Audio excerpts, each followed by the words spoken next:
The New York Jets fire GM Joe Douglas in what continues to be an absolute carnage from Woody Johnson on this New York Jets franchise as they are in the midst of a 3-8 disappointing season, a season that Jets fans want to forget, a season that has gone completely down the drain. And now that we have fired Robert Saleh, you've fired Joe Douglas, you've basically cashed all your chips, and now you're flushing it all down the drain to restart. I'm Ryan Sampson. This is Gangzo here live show to react to the news of the Jets fire GM Joe Douglas. I'm going to be joined here in a second by my guy Frankie Vittorini to discuss what is going on with this Jets franchise. Ultimately, Jets fans, join in the chat. Give us your thoughts. Give us your comments. But you had to see this coming. The writing was on the wall. The Jets were going to let Joe Douglas go because the record is what the record is. 30-64. It didn't work out in a year that they went all in to try and win the Super Bowl this year. It has gone completely the opposite way. We're hoping to get Brian Costello on, Jets beat writer for the Post, on here in a little bit later. We'll get his reaction to the news. But another bombshell breaking news on a Tuesday. The Jets fire their GM, Joe Douglas, with 6 weeks left in the regular season during the bye week. And now I'm going to bring in my guy, Frankie Vittorini, to discuss this all and break this all down. Frankie, how you doing, bud? Man, what the hell is up with Tuesdays? It's like, come on, like, the week, we're just getting it rolling a little bit. And then we have to deal with firings and weird stuff on Tuesdays, man. It's unbelievable. But, Ryan, thanks for having me on, man. Listen, his record was what his record was. It spoke for itself. You're not going to survive in the NFL being a GM for 5-6 years, Joe Douglas here for 6 years, and going 30-64. You're not going to survive that. My thing is with this, or where I'm going with this is, why was he fired? What really went on there? Because his contract was up, right? And like we reported at U Stadium, that they were going to part ways when the offseason hit. They weren't going to renew Joe D. But why was he fired? There had to be something there. Maybe they met. Maybe Joe D went into Woody's office, or Woody went into Joe D's office, and they got into a little bit of a clash. Maybe Joe D's like, this roster stinks. I'm taking the brunt of this. Do I have any security here? What's going on? I need to find another job maybe. And I think there might have been something going on there, and that led to what happened today, because you typically wouldn't fire somebody when you're going to part ways in the offseason. So, why was Joe D fired is the question. Yeah, it's a great question, Frankie. I think a lot of Jets fans will be trying to find those answers. I think the media is trying to figure that out as well. Why make this move now during the bye week? A lot of factors go into this, and I think you've highlighted a couple of them. Joe Douglas is in the last year of his contract. His contract was set to expire at the end of the season. Without a new contract and what seems like a season that has gone completely to hell, I think the writing was on the wall. And I wonder if Woody and Douglas were both like, listen, this isn't working anymore. The moment that Woody Johnson decided to fire Robert Saleh after the 2-3 start to the season, that was Joe Douglas getting the knees cut, literally getting cut from the knees underneath him, because you took all the power away from him and you didn't consult him on that decision. And you didn't ask him what he thought about Robert Saleh as a head coach. Now, again, Saleh was Joe Douglas's guy. He hired him in 2022 when Douglas got the job. When he led the head coaching search committee and trying to find his head coach, he came to Saleh and said, that's my guy. And what a lot of people thought was a good hire at the time, because you saw how Saleh was on the sidelines at the 49ers, this great Super Bowl caliber defense he was leading. This was supposed to be a big hire for the Jets, getting Robert Saleh. Now we're in this moment, though, of it is all completely fallen apart in a season that they went all in and it had all the hype, all the expectations. We are now without a head coach and we are without a GM.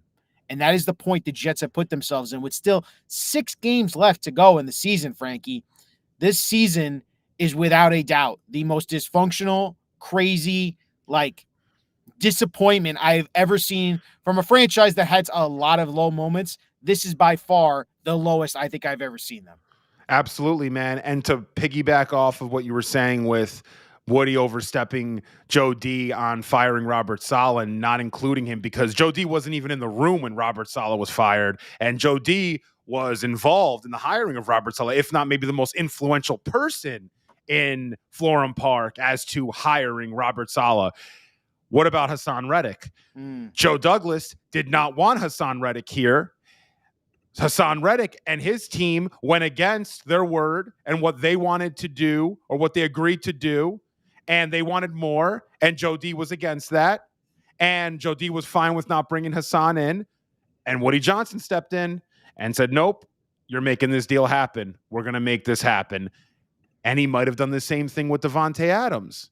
So you have a few situations now in the last month and a half, 2 months of things that the owner did that the GM didn't want to do. That is part of what the GM is supposed to do. Yeah. That's the GM's job, right? It's their job to sit in the room and fire the head coach that you literally hired. It's your job to finalize a deal with an edge player like Hassan Reddick. Yeah, it's his responsibilities. Yeah. And when Woody Johnson decided to step in because he's a meddling owner and he wants to have his fingerprints on this team, you know, when we hear Woody, when Woody fired Saleh, there was a lot there. There was him talking to Diana Rossini at the, I think it was the owner meetings, and just what he was saying, like thinking is overrated, and the way he went about trading for Devontae Adams after that Monday, like it just everything that's gone into this has Woody's fingerprints all over it. And that's all Woody Johnson is. He is completely showing everyone in the Jets fan base and in the NFL world, it's my team. I'm going to do what I want. And now it's the realization of the season's over. Even though there's 6 games left, you're not going anywhere with this franchise, and you're not going anywhere with this team. So you have to reset it all. And you're doing a clean flush by getting rid of the head coach and the GM mid-season. That's just a statement there of we're resetting and we need to figure this out and go a different route. So there's a lot of questions that need to be answering, like why make this move now? Why ultimately does Woody think that this is the right time to do this? And ultimately, how does this franchise move forward heading into the offseason, trying to find a new GM and a new head coach, ultimately a brand new regime for the franchise? Absolutely. And I think, too, they need to, and we discussed this on our post game, they need to, get the GM in and settled before they bring in a head coach, right? The GM's going to have to help you in hiring a head coach or be directly involved. So they have to get the GM right or established before they get the head coach in here. So I think that had something to do with it too. Let's get this GM thing settled and done with instead of waiting until you have to part or waiting until the end of the season. So at this point, I assume the Jets, I don't know what the tampering rules are, but they can start discussing opportunities with new GMs. I don't know if there's a tampering thing potentially there, which I don't know, but you know what? These are great questions. We could ask our guy Costello right now. Brian Costello is going to be joining us. He's going to be, we're going to ask him all these questions and get his reaction about the Jets firing Joe Douglas. We want to thank all the Jets fans joining in now.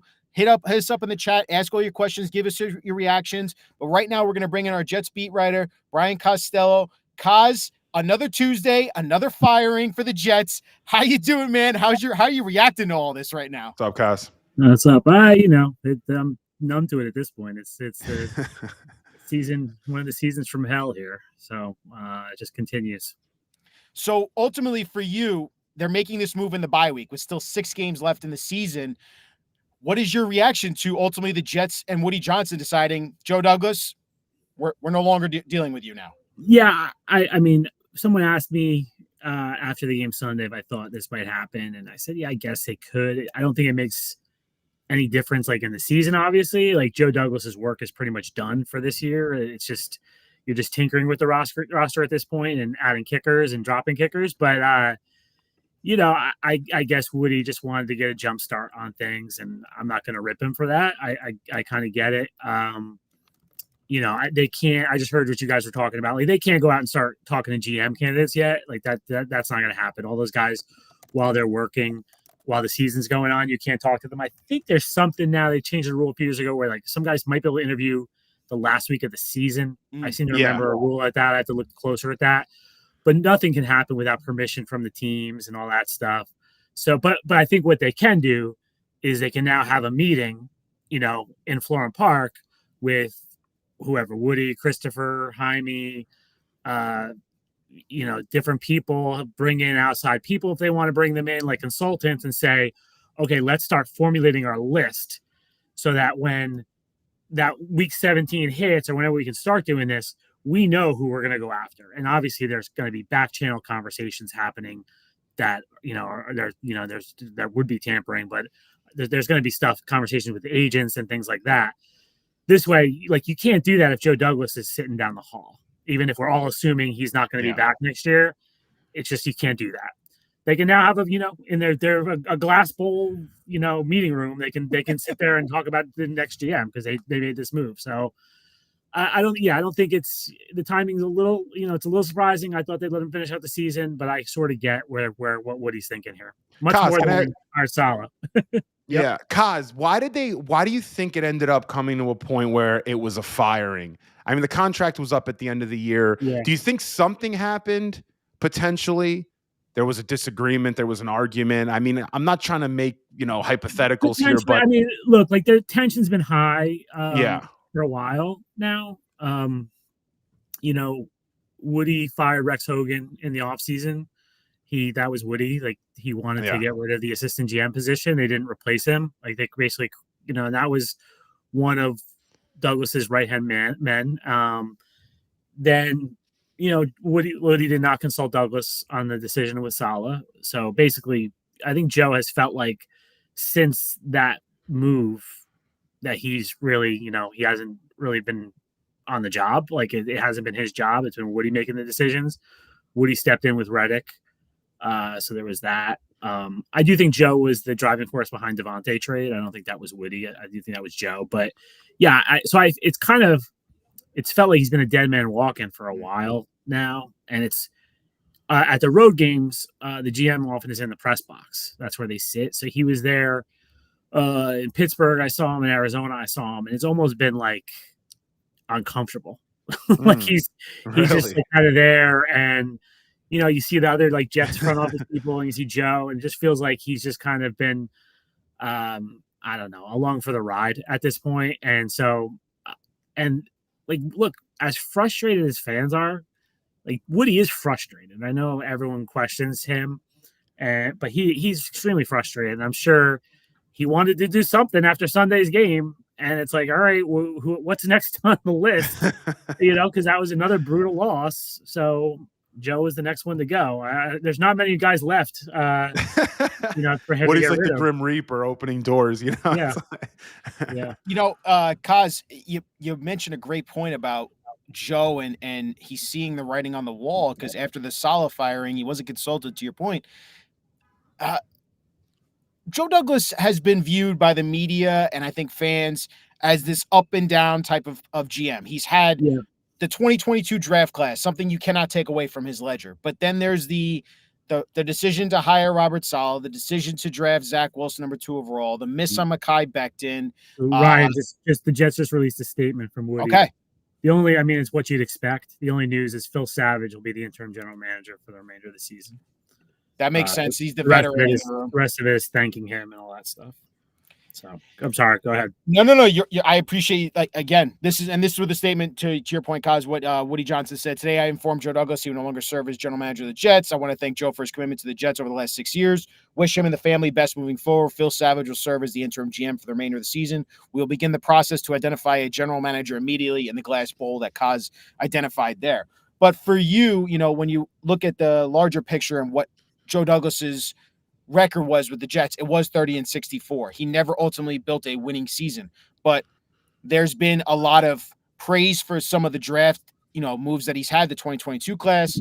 Yeah. Then there's been a lot of misses with the Zach Wilson miss and the Mekhi Becton miss. Those are things you really can't miss on as a GM. And ultimately, Robert Saleh was his head coach pick. How should we view Joe Douglas's tenure with the Jets here? Yeah, it's tough. I mean, what is it? 30 and 64. 64, 30 and 64. I think ultimately that's what you're going to remember.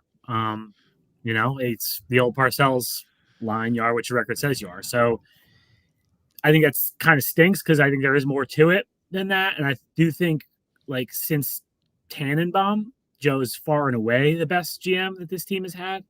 If you're comparing him to Idzik or McCagnon. And I do think he made some really smart moves. DJ Reed, Tyler Conklin were really good signings, and he made some other ones that were not good. And I think if you go through every GM and do the draft thing, there's hits and misses for every GM. Missing on the quarterback, that was the big one. Guys, I got to take a call. I'll be back, though. All right, Kaz, we'll see. We'll catch you back there, man.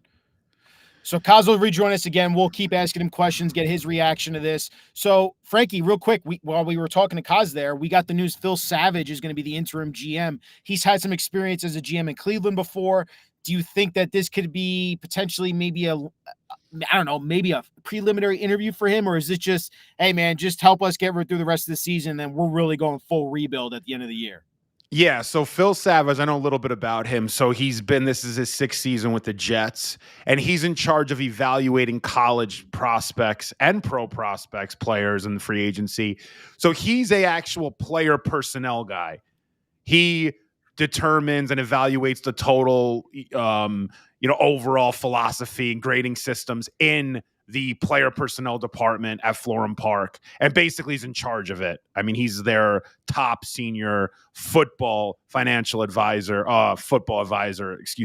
So what that tells me is the team, hopefully by promoting him, or not promoting, what would it be called? Named him interim. Yeah, being in an interim role, I think it's telling us that because he's a football guy, maybe the team's starting to think about going in a football direction. I mean, he was probably going to be the interim anyway, but I think the fact that Phil Savage's job is literally scouting college and pro prospects, players, is telling us that that's where this team's looking at, or that's their North Star for a future GM. Maybe we get a president of football operations, which we desperately need.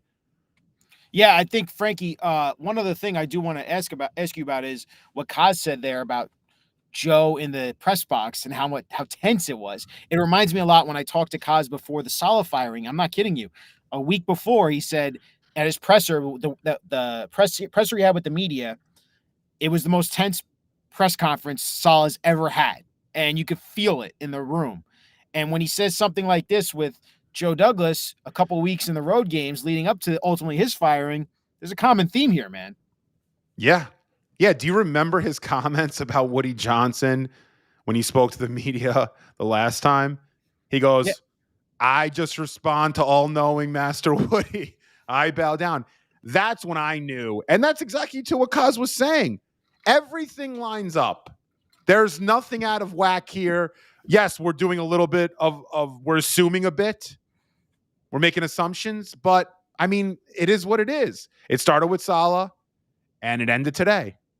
And in between, you had Reddick, you had the comments, you have what Kaz is saying about his energy in the press box, you have what you just brought up, and it's what you're going to get, man.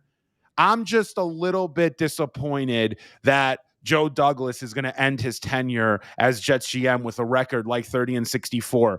Because I'll state it again, and I stated it on Sunday after the game.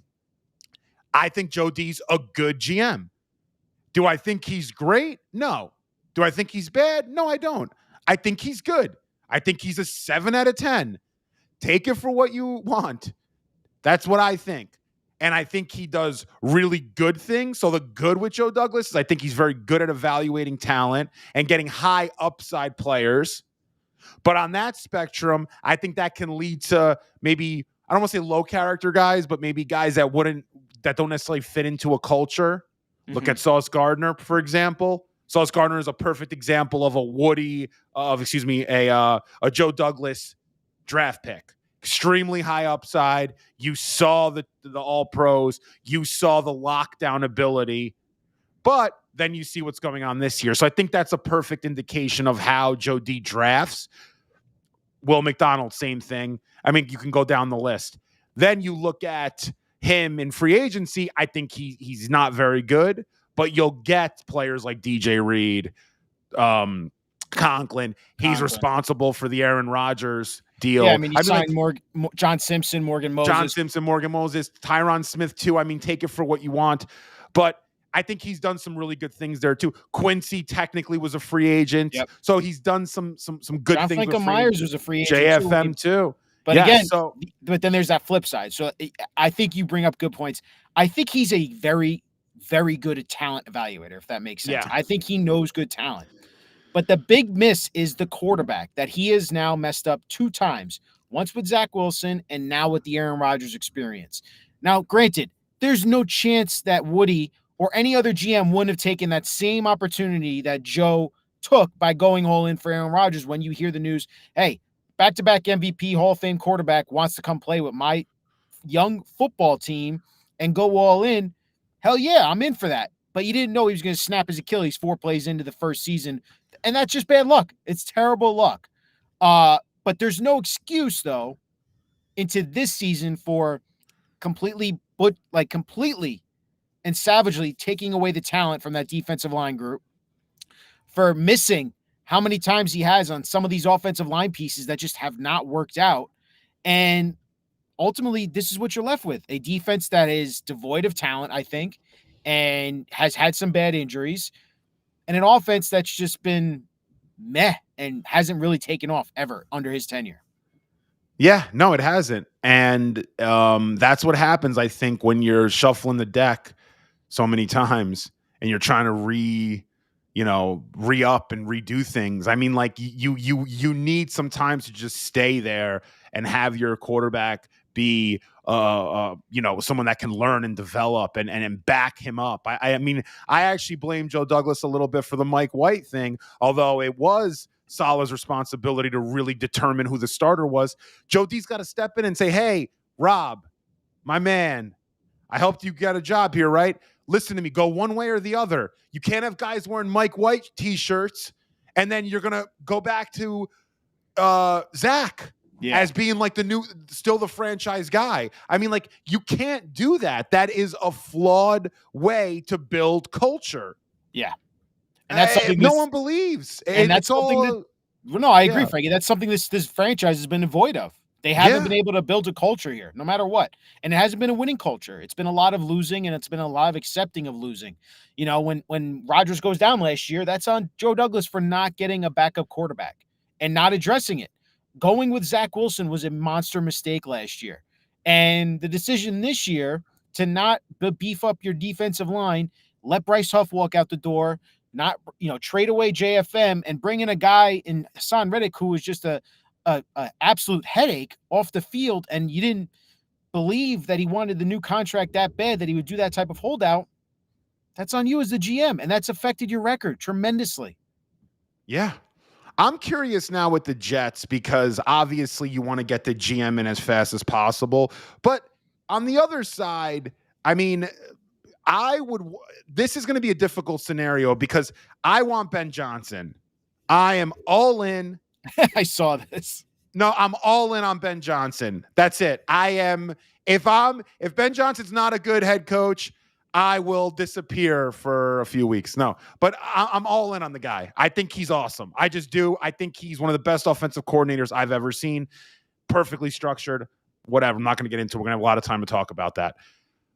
Do you you can't speak with Ben Johnson now, but if you want to go all in on Ben Johnson, is he going to have some say as to who the GM is? Or can you hire the GM and then Ben Johnson is their hire, quote unquote? Because like a Jim Harbaugh, for example, may want to know who their GM is, someone that you want to really give the keys to. So I'm curious as to how that'll go, because there's an advantage there in that you can bring in a head coach and a GM simultaneously that are sort of connected at the hip. So people are saying, bring in Ben Johnson, and then you could get Ray Agnew from Detroit. He's the assistant GM, and you sort of pair them together. I'm just curious how it's going to work. Nobody knows, but I would love to see if that is a pairing that I would love that pairing just on this mere fact that I love Ben Johnson. I don't even know much about Ray Agnew, but I don't know. What are your thoughts there in general? So I think there's 2 schools of thought, and we can ask Kaz this later on too when he comes back on. I think no matter what, you have to have a marriage between the GM and the head coach There's always been this discussion and debate of, do you hire the GM first and let him have a big say on who he wants to bring in as head coach? Ultimately, you're going to interview both candidates at the same time. That's how the NFL goes. They're going to interview head coach and GM candidates at the same time. Now, is that the right way to do it? I don't know. But if you do buy into I want a simulation of Detroit, I want Agnew and I want Ben Johnson. I want to bring them both in because they both work together. You'd have to, again, I think no matter what, I think the GM has to like the head coach and the head coach has to approve the GM either way. So whoever you're hiring first, they have to have a say on who they want to be that other position. Like a Mike Vrabel, he's going to have a monster say, in my opinion, of who he wants his talent evaluator to be, because those have to go hand in hand. I have to be able to trust the GM that's going to pick players and draft players and sign free agents that follow under my system that I'm going to establish and the culture that I want to establish. And the GM also has to trust the head coach that, hey, man, I might take a more risky player here at the draft, but I know that your system and your culture that you establish is going to be able to bring this player in and find the best in him because I believe that this guy has enough talent to be able to be successful in your system. There has to be a marriage there. The question that I can't wait to ask Kaz, and I want to ask you this first, is this going to be a total rebuild of the roster, tear it all the way down to its studs and rebuild it back up? Or are they going to reload with Aaron Rodgers and buy into him for one more year because of how much money is due to him next year? I think because this was a firing, I think it's going to be a complete reload, man. I think Woody Johnson has his axes out. I mean, he's chopping off heads. He literally is. Has he ever fired? I think one time he's fired a GM in season. Did he ever fire Idzik in season? I don't think he did. I don't remember. Robert Saleh was the first head coach he's ever fired in season. Yes, and I think this is the second GM in season. I'm not sure, but I believe so. That's crazy to me. I mean, to do that in the same season is very rare for an owner that's been here for 25 years. So I think Woody Johnson's completely had enough, and he's ready to just even move on from Aaron at this point. I just think he's ready to just restart. I mean, they invested a lot into this season. He probably put in a lot of his time, his money, obviously. He sold us all a bag of goods. He's always trying to stay relevant, and this was probably one of the most, if not the most relevant year outside of last year, but that ended quick. But throughout, let's say, the first month or two of the season, it's a very relevant team that could win a Super Bowl. A lot of fans thought that. You have fans predicting 12, 13 wins.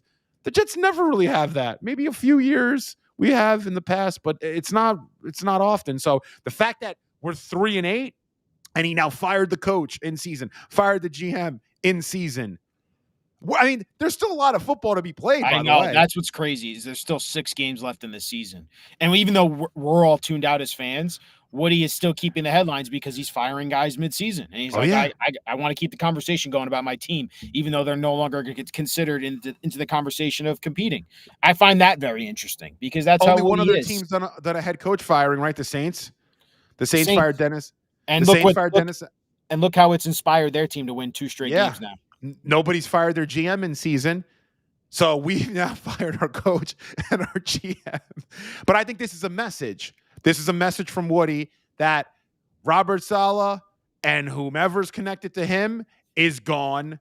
And that goes for Joe Douglas. Whatever you guys thought was going on there, whomever you liked, it's over with. They're going to bring in an entirely new system. I do think whatever GM or head coach they'll bring in Rye is going to be someone that is going to overhaul certain things. It's not going to be someone that just kind of steps in and just runs the show as is or as constructed or somewhat in that mold. It's going to be someone that's going to say, who's that scout in Atlanta? Why did he tell us about this player who stinks? Can we go over this? Can you come in my office? Like, that's the kind of person I think they're going to bring in. Someone that's going to really, and that's the kind of person they need to bring in.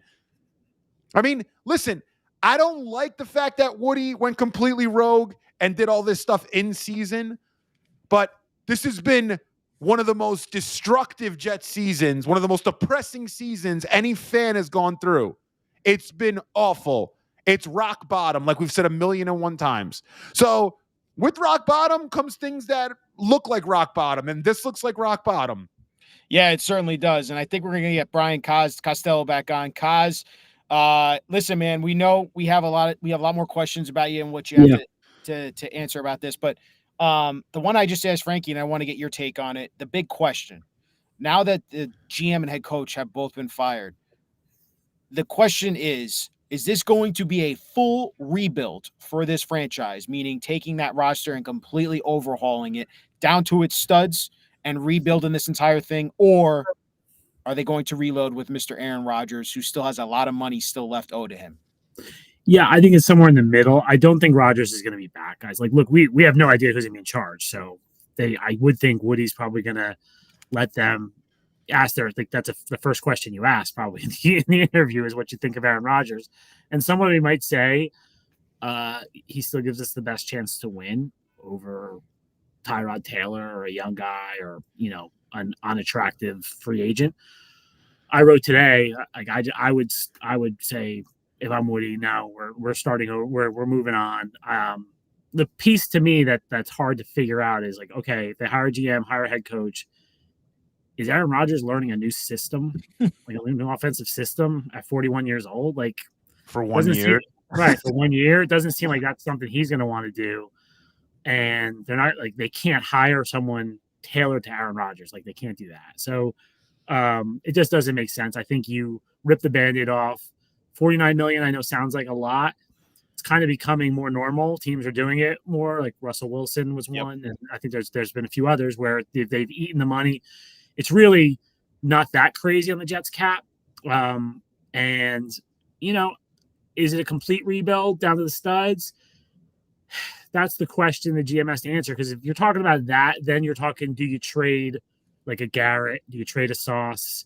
Do you do that and get a bundle of draft picks to start to speed up the rebuild? Or do you kind of go, we don't have to do that. Let's use the young players we have that are there.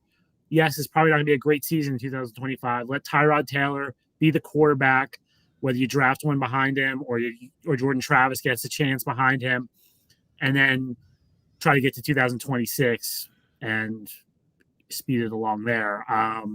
So I do think there's an option where it's not down to the studs. Because this team isn't, you think back to like the Jets team of 2016 or even 2012, like when they really tore it down. There was a lot of old players on the team.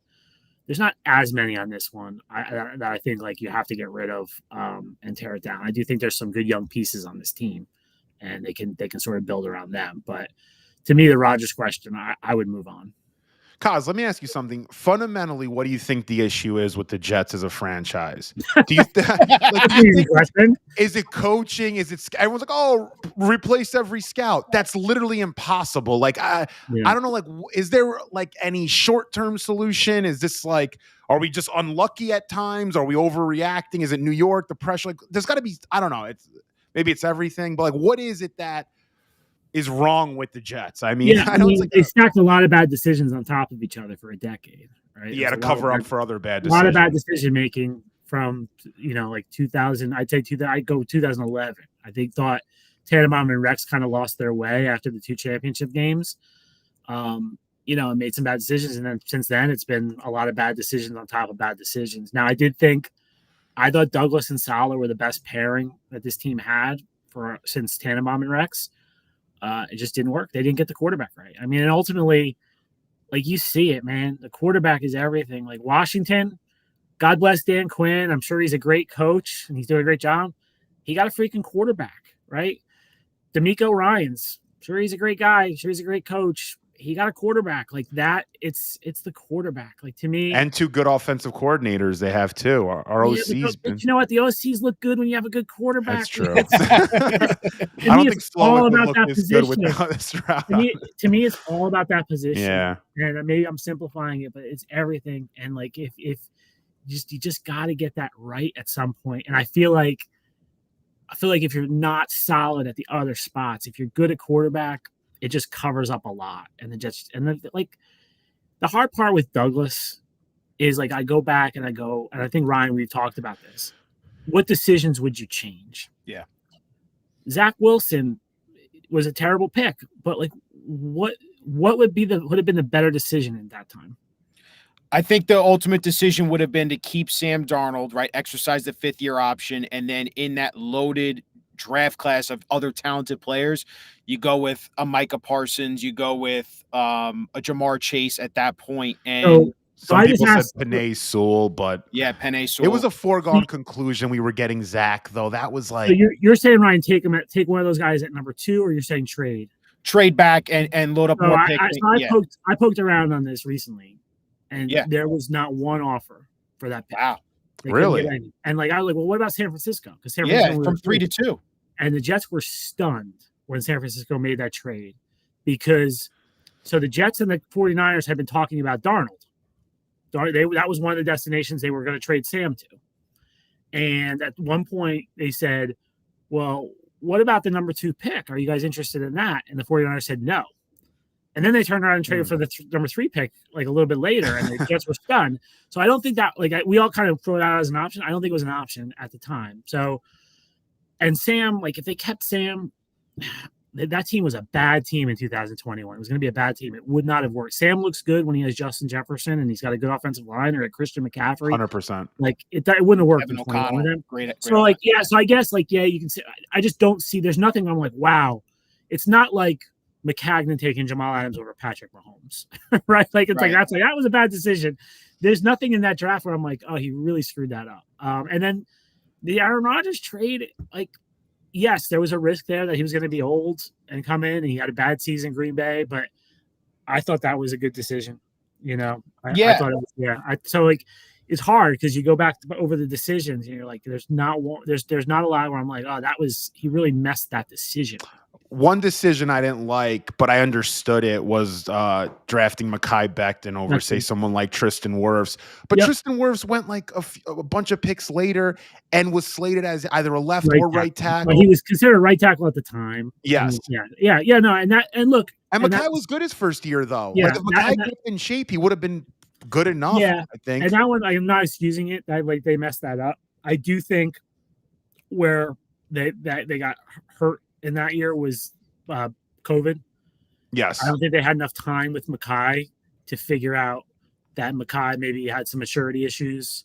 And, I don't think they got his football character quite right because of COVID that just hit that year. Now everybody was dealing with it, so it's not really an excuse, but I do think had it been a normal year and they would have been able to like have the pro day, have him in for a visit, have a workout, they may have discovered more about Mekhi that they then discovered when he was in the building.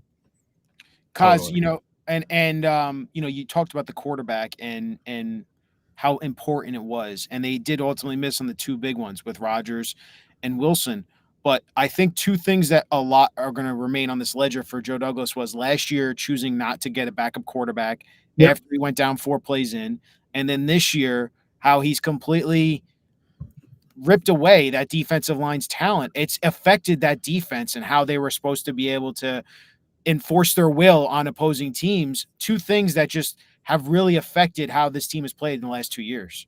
Yeah, the backup quarterback, definitely. I think we've talked about this before. I don't ding them as much for not getting one in the offseason. I thought if they had to use Zach Wilson for 2 or 3 games in 2023, you're okay. Once Rodgers was lost week 1, they had to go out and get a veteran, and they didn't. They waited for a while, got Simeon. Then as far as the defensive line, Ryan, the part I'm not sure about is how much that's Woody Johnson. Like, it starts with Bryce Huff. Okay. Yeah. Everything starts with Bryce Huff. Do you pay Bryce Huff? And I'm not sure how much that's Joe and how much that's Woody Johnson of not paying Bryce Huff. So, that's the key, because then everything kind of went off of that. They traded for Reddick to make up for Huff, and then they traded JFM, which the JFM one, I really think they could have worked out, like, and got him to take a pay cut. It sounded like JFM was pissed off. They were asking him to take a pay cut, but they probably could have worked that out if they waited a while and kept working on it. I think they felt like they were doing right by him by trading him. But yeah, it's the defensive line is not even close this year to what it was last year or the year before. And that's been a big issue for this defense. Do you ultimately think that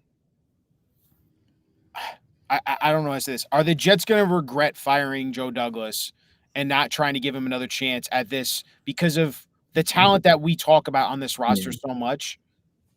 Look, Ryan, I like Joe a lot. Yeah. He's 6 years is a long run, right? With no success. And so, like, you got it. Like, we can point all the good things he did, but 30 wins in 6 years. His best year was the year with Gase when it wasn't really his team. Yeah. It hasn't worked. And I like, they gave him enough leash. 6 years is enough.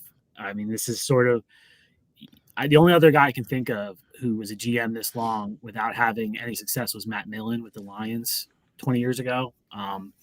So yeah, I don't think you can make a case that they're going to regret this at all.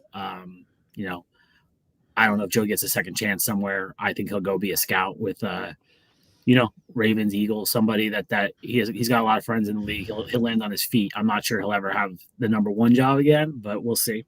Kaz, do you think the Jets are going to look at quarterback early in this next draft? They kind of have to, right? But I don't see them. I was telling some people, I don't know if I see them drafting a quarterback in the first round if they don't like the player. I don't know. Are they going to look at the bridge route again? I mean, I don't want to do that. Tyrod's under contract. He is, yeah. I do think you could go Tyrod, and I don't know. Jordan Travis is a wild card in this thing. He's done nothing right this season because of NFI, but like, do they have something there? Do they want to give him a shot at least being the number 2 next year? I don't think you can make him the starter next year, but does he get a shot at being number 2?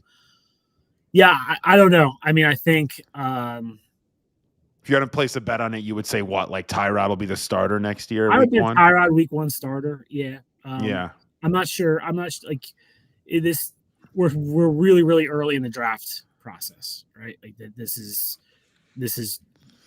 things are going to, you guys know, like things are going to change drastically. And right now there's not a consensus quarterback. Like some people like the quarterback, some people don't like the quarterbacks. So yeah, I don't know at this point what they would be thinking with the quarterback.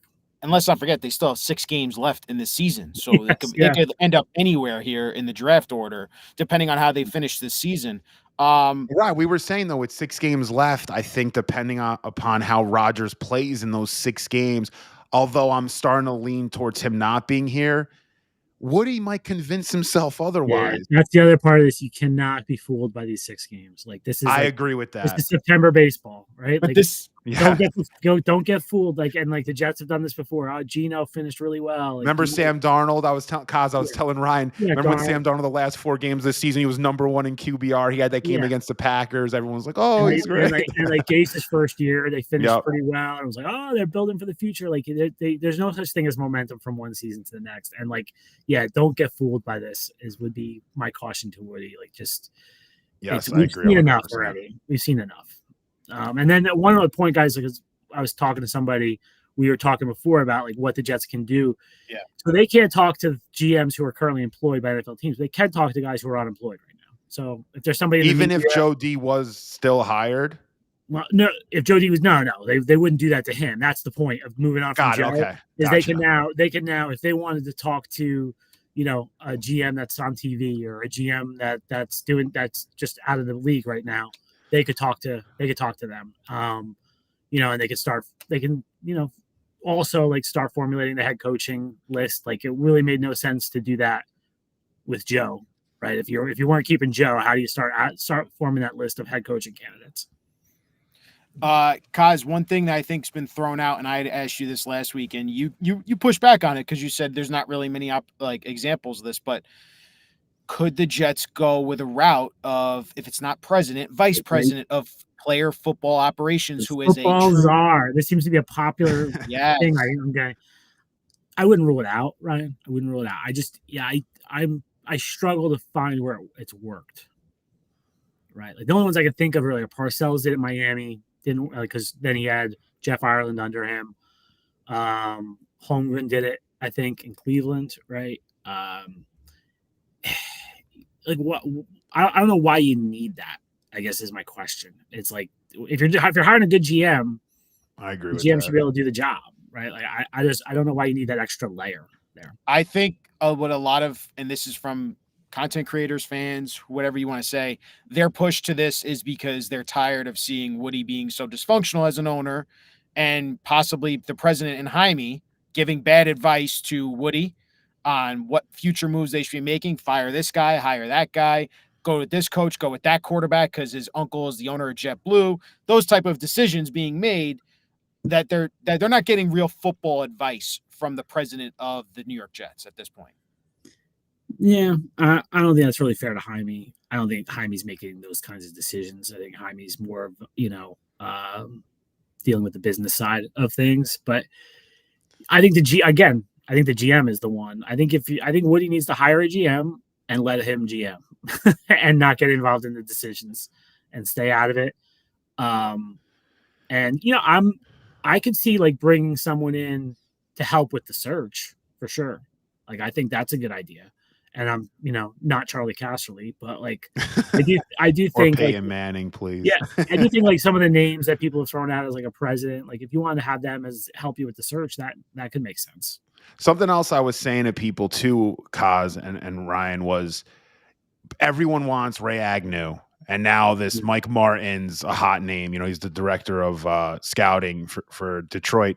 But it's tough to say who's really making the best decisions there. Is it Brad Holmes? Is it? I mean, it's like, just because you're part of Detroit, you might have just been. It's like being, in the college project. Like everyone, like you got an A, but you kind of didn't do anything. You don't really know. It's not a full conclusion, right? The Sean McVay principle of like a few years ago, where it was like anyone who ever talked to Sean McVay was getting a head coaching interview. Yeah, literally.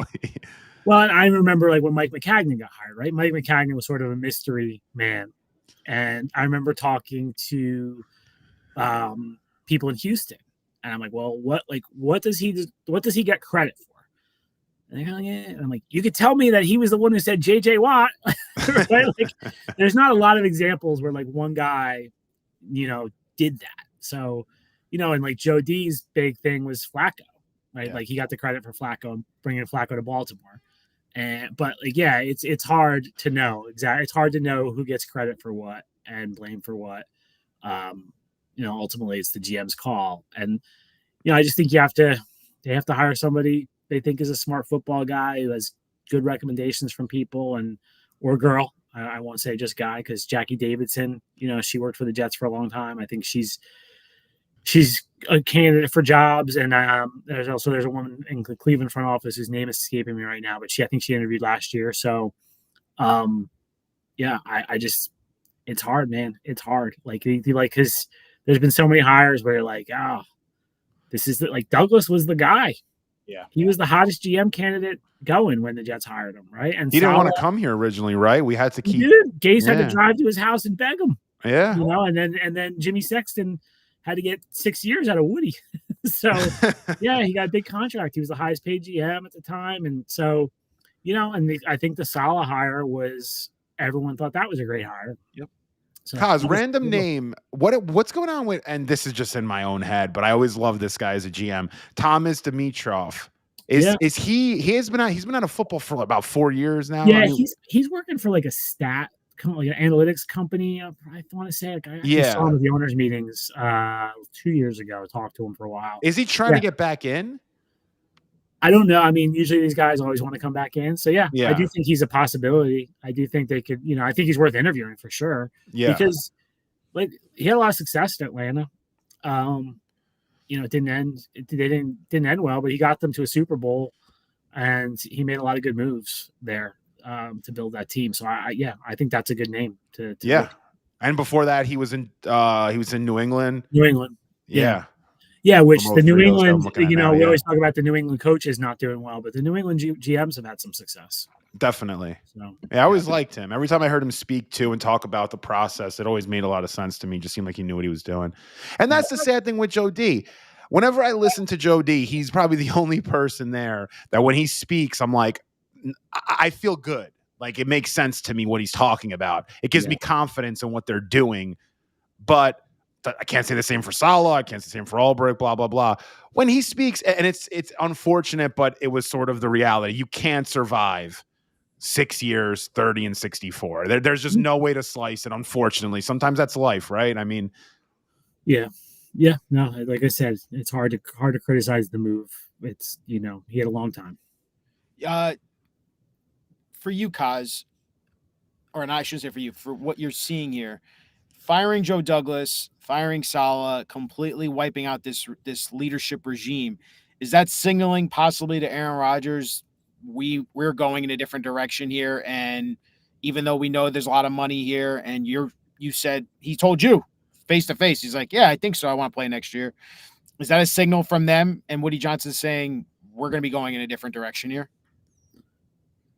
Yeah, I mean, it's pretty clear. Like I said, though, I think there's still a chance that if they hired someone who was like, absolutely, Aaron Rodgers gives us the best chance to win, he could still be back. They don't have to make that decision for a while. I don't know when that option is due. I'd have to look at that, but I'm sure it's not till at least February. So I do think they have time to figure the Aaron Rodgers piece out and talk to people about it. Do you guys think there's any shot, Kaz? Do you think there's any shot that Rodgers, if he wants to come back, Woody will step in and say, I don't care, we're going to go in a different direction? I mean, how close is their relationship? Yeah, I don't think they're as close as people think.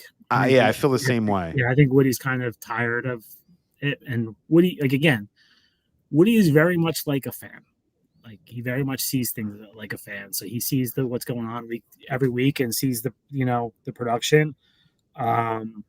So I don't when Saleh got fired, it's like, oh, did Aaron fire Saleh? Like, Aaron had nothing to do with the Saleh fire. That was all Woody. I think Aaron would have lobbied for Saleh to stay. Like he said, like, he liked Saleh, he liked Douglas, like, he partially came here because of them. So I don't think he has much power anymore. Kaz, you don't think that call? I mean, I've heard this a bunch, and I've seen you report on this too, that there's nothing out there that indicates that Rodgers had anything to do with Saleh's firing. But Rodgers did say Woody called him on that Monday to see how he was doing. Yeah. You don't think, I'm just assuming, like a fan, I'm just kind of thinking out there, you don't think Woody mentioned it to him? Because the next day, I mean, he sort of rolled up and fired him. You don't think Woody would have said, like, hey, by the way, tomorrow is Tuesday. I doubt he said, I'm asking like a fan. I doubt he told him, like, I'm thinking of firing him. What do you think? But he may have like, he may have tried to gauge, and he should have tried to gauge, like, hey, is this guy lost the locker room? What do you think of the way he's coaching the team? Like, I think, he could have done that. Who knows? They denied that he said anything, but it's hard to believe that he was thinking about this and didn't ask Rodgers at least for some input without even Rodgers knowing necessarily what the input was going toward. Yeah. Kaz, finally, your final thoughts before we wrap this up. For the Jets moving forward, are they going to be pulling the trigger on a GM first before the coach? Are they going to be interviewing candidates at the same time? How do you see this search going for them now in the offseason? Yeah, it's a good question. I mean, we don't really know the answer. I think the first question is who's overseeing the search, right? Like I said, do they bring somebody in from the outside? Is it Jaime? I think he probably won't let Jaime do it this time after Jaime did it with Saleh. So, I'm curious to see how he structures this. And I think, that's the first real question. I do think hiring a GM first is the smart way to go. I thought the McCagnon Bowles thing was a mess from jump because they hired them at the same time. And it was like, oh, well, they had a nice 2-hour dinner together. And they really got along. And they're both from New Jersey. They're both from New Jersey is my favorite. And I'm like, what? I'm like, I'm from New Jersey. There's lots of people from New Jersey I don't like.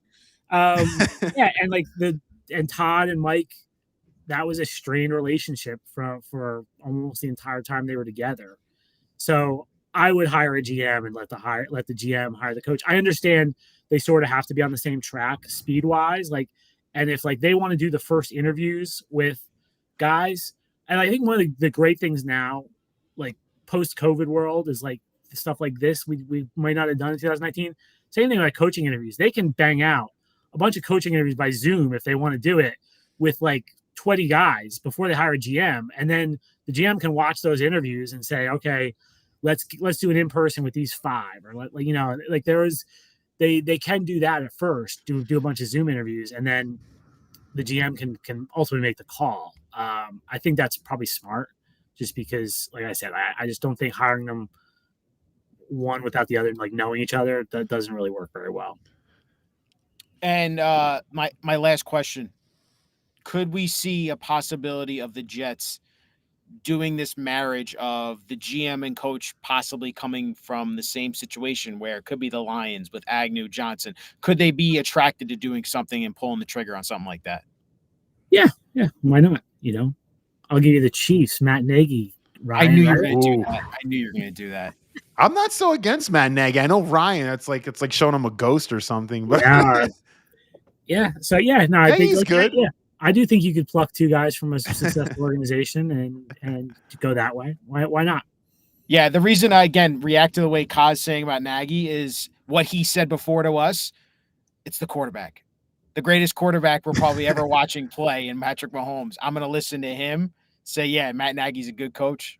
And again, Andy Reid's not a bad coach himself. Well, Andy Reid did want to bring in Matt Nagy, so might say something about Matt Nagy, When has Woody Johnson ever listened to like a really well-known quarterback given a recommendation, right? Or Christopher Johnson, I should say, right? The Patrick Mahomes could be the Peyton Manning of 2025 for the Jets. And again, Woody Johnson will oversee all of this, even if he is going off to the UK. I believe so. Now, that is a factor that we should talk about. Like, I think for anyone coming here, they're going to want answers about that. Like, is Woody am I going to be working for Woody for 4 years? Am I for 4 years?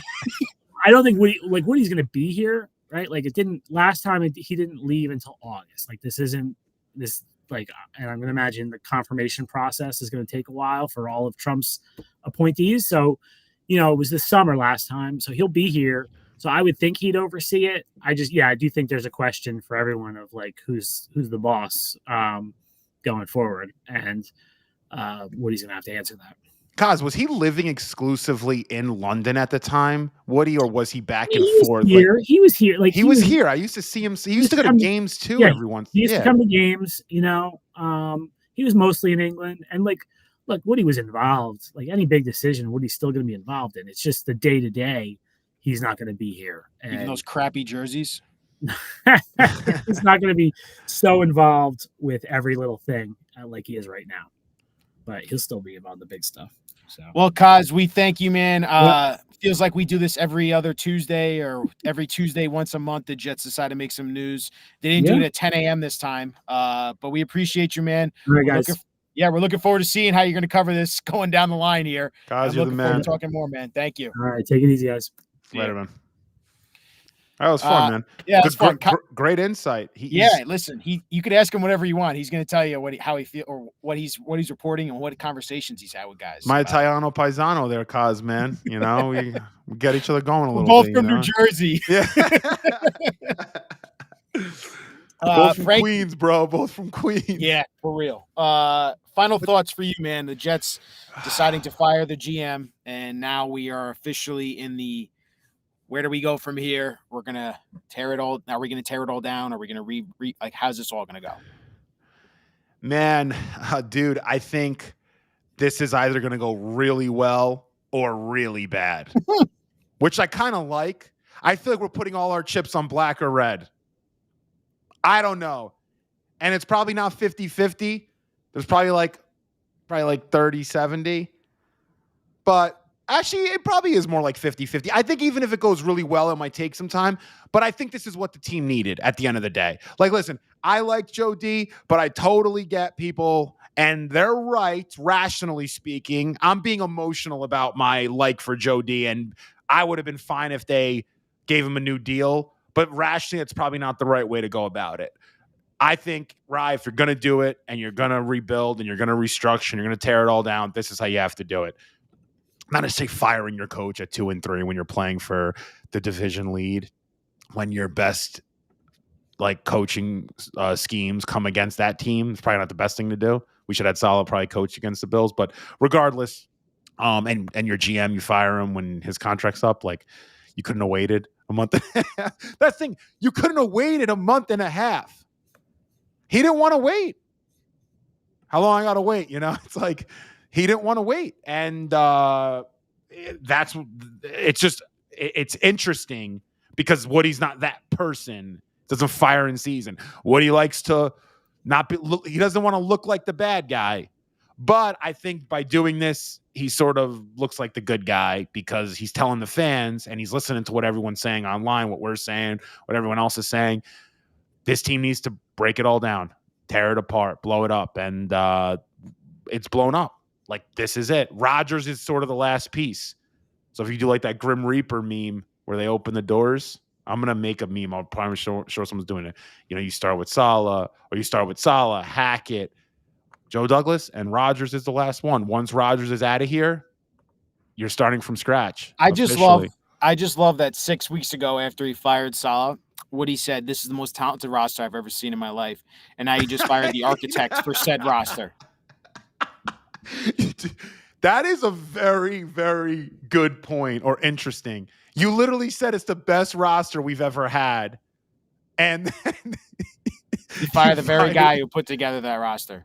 Yeah. I think there was an argument. I think Joe Douglas there had to have been. Joe Douglas like, dude, I want to go home. I want to go to Baltimore. Like, what is the point? You're not going to keep me. This is not working out. The season has gone to shit. And now I need to go figure out my future because I know for a fact it's not going to be here in Florham Park anymore. Yeah. Yeah. I mean, we said it at U Stadium. You know, we talked about it here that he was going to be done at the end of the season. I don't know exactly where Nick got his information from. That's on Nick. But yeah, I think there might have been a banging of the heads between Woody and Joe a few weeks ago. And I think the Reddick thing, I'm telling you, the Reddick thing, when that happened, I'm like, this is the straw that broke the camel's back. I'm telling you, with Joe D specifically, because did you see how fast Joe Douglas came out with a statement when Reddick and his team, CAA, wanted to requested a trade? Yeah. He came out, Joe D came out with a statement in 10 minutes.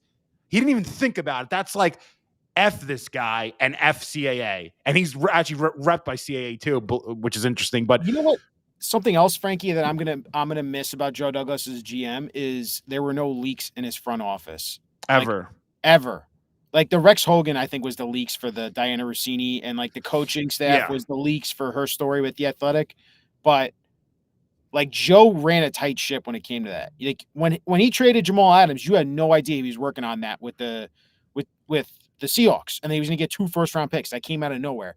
When the Jets were all in on Tyreek Hill, like that was surprising because you didn't hear anything about the Jets being interested in Tyreek Hill at that point, right? So like Joe was always good about working behind the scenes, keeping those moves under wraps, and the whole Manish Mehta thing, like that was weird. Like that was really weird. Like Joe Douglas was a no-nonsense type of guy, and that's what I also appreciated about it. He brought a respectability a little bit back to the Jets in like their front office and how they handled that. But now we're going back to square zero, man. And I don't know how it's going to go from here. Like you have to find a guy again who's going to establish that culture of no nonsense. And this is a football organization first. We're not selling tickets first. We're looking to build a football team first and build a winner. And that's how you sell tickets. That should be the priority going forward for this franchise. Yeah. And just to kind of end it with Joe D. Listen, Joe D did a lot of great things here. Let's not get it twisted. Traded 2 first-round picks, or traded Jamal Adams and got 2 first-round picks. It's very difficult to do, to trade anybody for 2 first-round picks, let alone a safety that can't play in coverage. Drafted Sauce, drafted Garrett, drafted Brees, drafted AVT, found guys like Quincy and DJ Reed off the scrap heap. And when it came to even Sam Darnold, we got back a 2nd, a 4th, and a 6th. I mean, at that point, like even just getting a 2nd rounder for Darnold was good value. Braylon Allen this year I thought was a really nice pick. Listen, he did some good things. Tittman was a good pick. A lot of people wanted John Michael Schmitz. I mean, you look at Tittman being better. We'll see how Olu works out. But listen, he's had a lot of misses. Let's not get it twisted. Zach Wilson being the top of that. Mekhi Becton. But at the end of the day, this league, and we spoke about it, Rye, it's not about just what kind of talent you can bring in. It's more than that. And I thought Joe Douglas did not do a good enough job of putting his imprint on the Jets and the culture of this team. I thought he should have been more stern, and he should have told Saleh to do certain things like, hey, it's either Zach Wilson or Mike White? Or how about before that, too, in terms of Zach, not starting him year one with that crappy roster? That's something you have to realize as a GM. Zach Wilson, yeah. I do wonder if he was influenced by his Baltimore days with Harbaugh. And like, Harbaugh is the total de facto culture setter over there. While the GM does his role in picking the players, Harbaugh is the one, the no nonsense. And I think Saleh was too player friendly, like you said, and probably let that get out of hand, which is a prime example of just wasn't working there, you know? Yeah. No, 100%. 100%. But I think Joe put a little bit too much faith in Robert Saleh and his coaching staff. And I think he sort of convinced himself of the fact that it's a quarterback offensive problem, specifically the quarterback problem, because he looked at how good that defense was. And Joe told himself, Robert's a great head coach, or very good. I can trust him. Look at what he's doing with that defense. The only thing that he needs is a quarterback. And that led us to Aaron Rodgers. And that's not working out. And I think at that point, you just put too much faith in someone that had just gotten fired. And now, today, you got fired. That happens. Sometimes in business, you have a few missteps. It's unfortunate, but 6 years, 30 and 64, Rye. Sometimes good people get fired. There's sometimes a justification to fire a good employee or a good executive on your team. It's just a differing the results are the results. Sometimes paths go in different directions. You want to go down this path, we're going down this path. It doesn't work out. You're great. I'm looking to be great, but it's not going to work. It is what it is. So I think that's kind of the situation we're in. But great rock live, bottom, buddy. Rock bottom. Appreciate you as always for coming on, reacting to this. We the Jets will never stop giving us news to react to. And now the season of hell continues. They're still got 6 games left of this slop to play, and then they're going to try and figure out where the hell this ship is going and steer it in some direction and find a real captain for it. Hopefully, both GM and head coach. But the Jets fire GM Joe Douglas. His tenure with the New York Jets is officially over. And now the New York Jets are looking for a new GM and a new head coach, and we'll be here to cover it and break it all down at the New York Post. That's my guy, Frankie Vittorini from U Stadium. Go follow and check them out over there. They had this story last week when Joe Douglas was rumored to be completely done with this franchise, and now he's fired. So they know what they're talking about. Go like my guy, Frankie. Go follow him. And, that's a show, man. This is the Gangs All Here live show. Frankie, you're the man. Yeah. No, you're the man. And by the way, I want to shout out somebody. Tumbo, in the chat, shout out to checking. I know Pete Carroll drafted DJ Reed. We got him in free agency. That's why I brought him up with Quincy. We didn't draft Quincy. I know that's kind of what I was saying. Jeez Louise. He's going, Pete Carroll found DJ Reed. I know. And then we signed him in free agency for $33 million. For that. He's been a stud. Yeah, that's getting someone off the scrap heap. Maybe nobody wanted him in free agency, and we signed him. Maybe that wasn't the best way to describe it. Definitely a team-friendly deal. Team-friendly deal for sure. Team-friendly deal. There we go. Frankie, you're the man. Appreciate you, bud. You're the man. One love. And, we'll see about next Tuesday. Maybe we fire Jeff Ulbrich, so we'll be back here. For Frankie, dude, I'm Ryan. Fire Ulbrich next Tuesday. The next Tuesday, Todd Downey. Let's keep it going. I will say it this time. Go